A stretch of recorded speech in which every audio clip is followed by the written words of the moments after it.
Hello friends and welcome to my channel for another custom action figure video. Today we are rounding out the custom 1/12 scale seamless Ninja Turtles with Michelangelo. I'm really excited to close out the quartet of Turtle Brothers, and we're going to get in front of the camera and take a closer look. So let's get to it. All right, and here is Michelangelo all wrapped up, literally.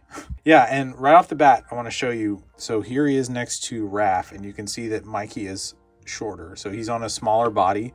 And it was important for me to put him on a smaller body because I did want to have kind of a difference. You know, Raph is a little like kind of the bulkiest. I don't like it when he's like a tank compared to the rest of them, but he is definitely like a little bulkier in the arms. So instead of a Mezco body, he's on one of those like little import true 1/12 scale blank bodies you can get for like 15 bucks on eBay.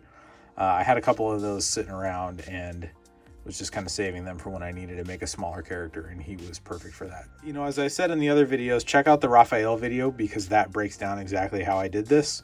If this is your first one of these videos, just a quick overview. These are like either a Mezco or in Mikey's case, one of the import bodies with Lightning Collection Power Ranger pudgy pig arms and legs that I've sanded down a bit with the Dremel just to make them a little more the shape I wanted. And then I hand sculpt the head from an epoxy clay, and then I painted I cover the arms and legs with a spandex material outfit, and then I paint it green to match the skin color that I want of the turtles using Angelus leather paint, which is this stuff right here.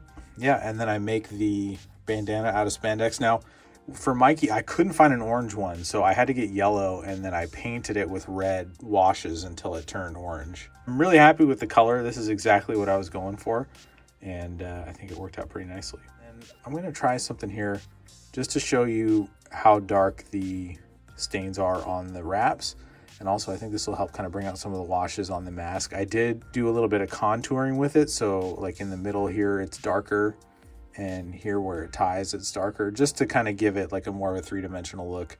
It's probably getting blown out a bit on camera, but as far as his belt, same way I did the other ones. It's just the brown pleather material that I get from Amazon. I'll put a link in the description below. I use this stuff on so many customs.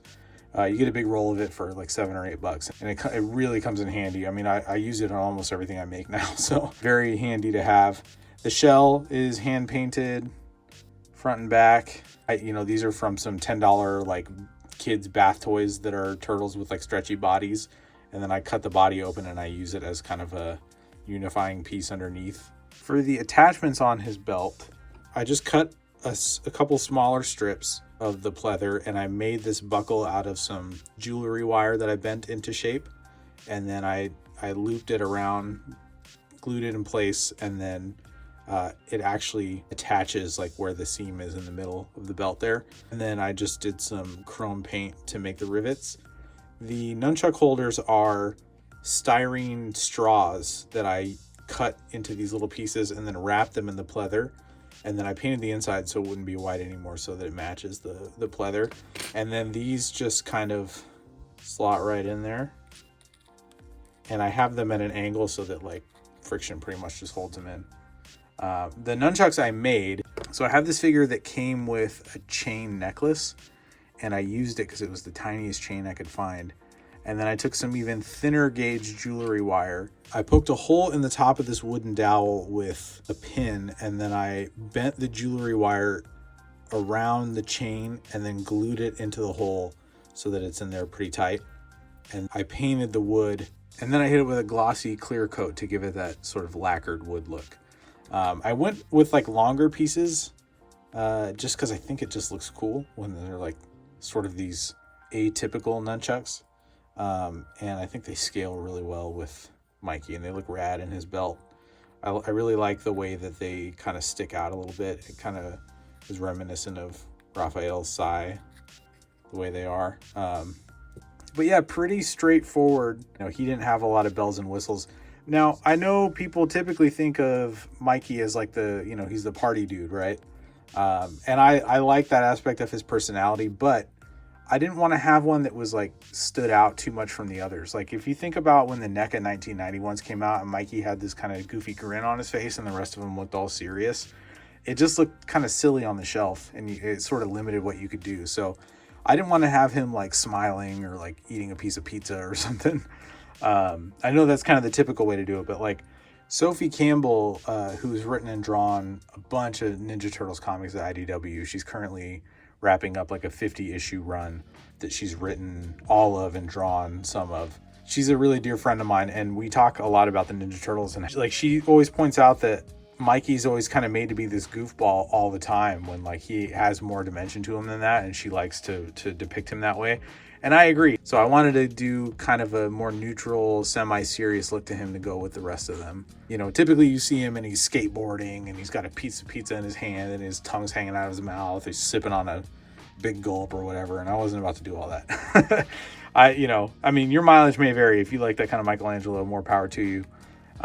With the version of the Turtles that I was making, I wanted them to be more Eastman and Laird original comics, kind of serious. You know, they're ninjas, right? Like, I really like the vibe of the 1990 movie where they're grimy, they live in the sewer. There's not a lot of tech. There's no computers and huge, crazy gadgets. It's just like these mutant brothers living off free stuff they find, eating pizza, fighting bad guys. So that is the aesthetic that I went for here. But yeah, pretty quick video here just to show you the last piece of the puzzle. If this is the first one you've seen, I have posted the other 3 turtles already, starting with Raphael, then Leonardo, then Donatello most recently. I'll probably do another video showcasing them all together, just so that, you know, people can find them all in one place. If you want to see how the articulation works, it's in the other videos too. I don't want to get too repetitive with that stuff on here since I've done it 3 times already, but but yeah, there is finished Michelangelo. Now, as we look at a few closing shots, I just want to take this opportunity to remind everybody that this is my own personal interpretation of this character and of the Turtles. Everybody has their own opinion and their own preferences as to what they look like, how they're designed and whatnot, and this is mine that I'm sharing with you. You're absolutely entitled to your preferences, and I encourage you to make yours if that's what you're into. But just keep in mind that this is something that I handmade for myself, for my own shelves. And so if it doesn't look like how you want your turtles to look like, that's okay, because they're for me. But I make these videos to show how I did it so that people can have an idea of how to maybe approach their own. So I encourage you certainly to make a version that you're happy with if you want to. So that was a heck of a journey, you guys. I really appreciate everyone's support and, sticking with me while I made these. I know it took longer than I expected because I just had work stuff popping up, as I mentioned before. But one way to really help to ensure that I can get these things out more regularly is to subscribe to the channel. Send it to a friend too. If you have buddies who are into the same kind of stuff, who might love the Turtles, might love action figures, might love to see custom things like this, send them a link. That really helps me out. It helps the channel and it helps me to make, more stuff, because the more views this stuff gets, the more I can prioritize doing this, because at that point, like, it is part of my sort of overall income as a freelance artist.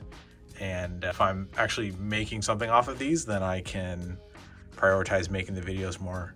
Otherwise, I'm just doing this stuff in my downtime, my weekends and things like that. And I'm happy to just like make them and not have to edit videos about them. So, if you guys can help support by sharing this and, boosting the signal, that really is appreciated, because it makes it easier for me to keep going through the effort of editing these things, filming them, trying to not sound like an idiot while I'm talking and holding a camera at the same time.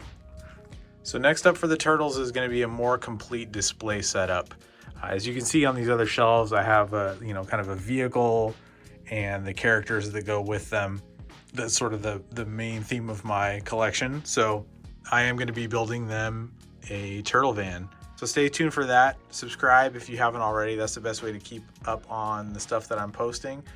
These are going to look so cool next to like a one-of-a-kind turtle van that is, sort of based in the same kind of like quasi-reality that I have these guys in. So I really, really can't wait to get to that and to share it with you all. So that is going to do it for this video. I want to thank you all so much for watching.